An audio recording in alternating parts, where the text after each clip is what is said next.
జిల్లాలో అభివృద్ధి పనులకు వేగం పెరిగింది. అధునాతన సాంకేతిక పరిజ్ఞానంతో మౌలిక వస్తుల రూపకల్పనకు ప్రభుత్వం కట్టుబడి ఉంది అధికారులు తెలిపారు. మున్సిపల్ ఆదాయం పెంపు కోసం అధికారులు మరింత కృషి చేయాలని సూచించారు. ముఖ్యంగా ఆదాయం సృష్టిలో టౌన్ ప్లానింగ్ శాఖ కీలక పాత్ర పోషించాలని స్పష్టం చేశారు. ప్రజలకు మెరుగైన సదుపాయాలు అందించడమే లక్ష్యంగా పనులు జరుగుతున్నాయని తెలిపారు.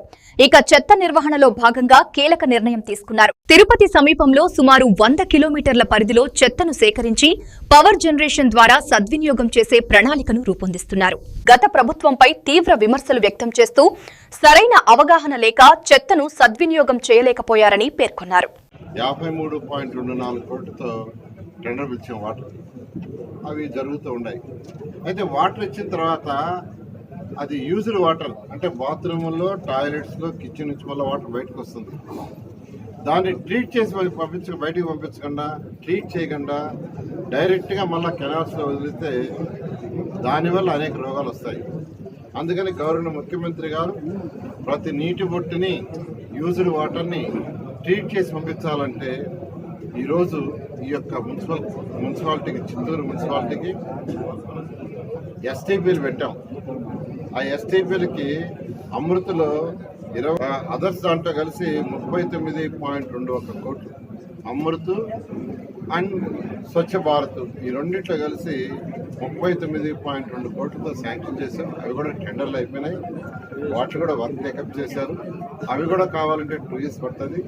అయితే ఇందులో ప్రాబ్లం ఏంటంటే ఎస్టీపీలు పెట్టడానికి ల్యాండ్ లేదు. నేను కలెక్టర్ గారిని రిక్వెస్ట్ చేశాను. వారు కూడా నేను వీలైన తొందరలో ల్యాండ్ని ఇమీడియట్గా పబ్లిక్ హెల్త్ వాళ్ళకి హ్యాండ్ ఓవర్ చేస్తా ఉన్నారు. అది హ్యాండ్ ఓవర్ చేయగానే ఇమీడియట్గా దాన్ని కూడా టేకప్ చేయాలి. అయితే వీటన్నిటికంటే ముఖ్యంగా డ్రైన్స్, కచ్చా డ్రైన్స్ ఉన్నాయి. ఇల్లు కట్టేసి ఉన్నాయి. 4 అంతస్తులు, 5 అంతస్తులు, 8 అంతస్తులు అపార్ట్మెంట్ కట్టారు. దాని పక్కనే ఉన్నాయంటే కచ్చా డ్రైన్స్. అంటే మన యూజర్ వాటర్ ఏదైతే ఉందో ఆ డ్రైన్స్ ఉండబోతుంది. వర్షాలు వస్తే నీళ్ళన్నీ ఆ డ్రైన్స్ రోడ్డు మీద పడ్డాయని ఆ డ్రైన్స్ కింద. అయితే ఈ కచ్చా డ్రైన్స్ అన్నింటి పర్ఫెక్ట్గా చేయాలంటే అధికారులు ఆదేశించే ఎస్టిమేషన్ ఏమంటే 29,000 కోట్ల రూపాయలు. మాకు కార్లో ఇప్పుడే మినిస్టర్ గారు చెప్పారు ఇదే కాబట్టి సార్కి అన్ని విషయాలు తెలుసు.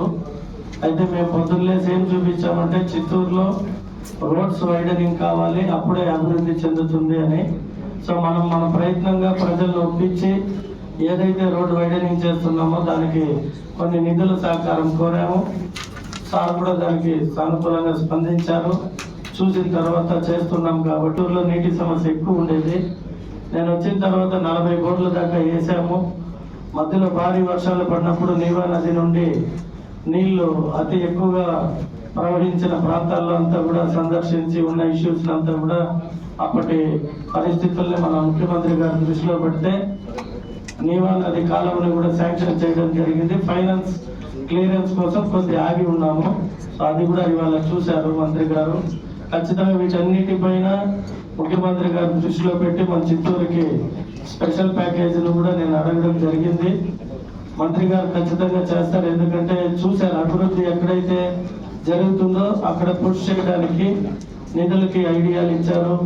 ఇప్పుడు మళ్ళీ ట్యాక్సుల పైన కూడా అప్పుడేగా సంపత్ సార్ చెప్తూ మనం కూడా చిత్తూరు స్పెషల్ డ్రైవ్ ఒకటి పెడదాం సార్ కలెక్టర్ గారి ఆధ్వర్యంలో. ఎలా ట్యాక్సెస్ని ఎవరైతే సరిగ్గా కట్టకుండా ఉంటారో వాళ్ళు గైడ్ చేసి ట్యాక్సులు కట్టించామంటే మనకి ఇంకా అడ్వాంటేజెస్ ఏముంటాయి అనేది తెలియజేస్తారు.